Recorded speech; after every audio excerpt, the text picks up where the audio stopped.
Sumalang sina Jericho Rosales at Janine Gutierrez sa Fenya Friendship Festival sa Naga noong Sabado bilang bahagi ng promotional activities para sa kanilang teleserye na Lavender Fields. Kasama rin nila si Juliana Magdangal sa kanilang pagbisita.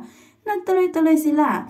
Tila sweet ang dalawa sa isa't isa, pero syempre natulalang ito dahil matagal na silang nagtutulungan at nagtitaping para sa kanilang proyekto sa ABS-CBN Studios.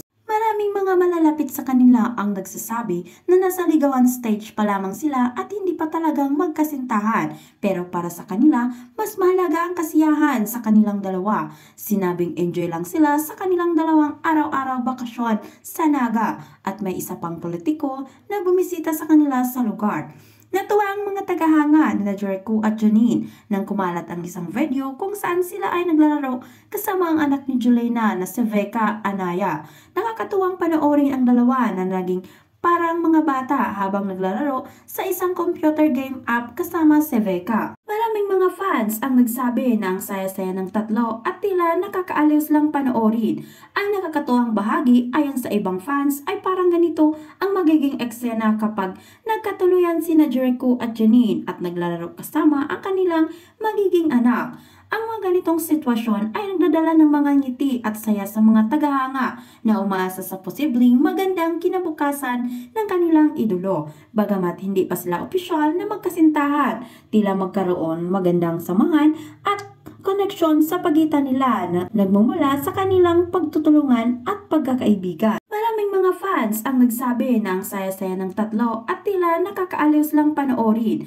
Ang nakakatuwang bahagi ayon sa ibang fans ay parang ganito ang magiging eksena kapag nagkatuluyan sina Jericho at Janine at naglalaro kasama ang kanilang magiging anak.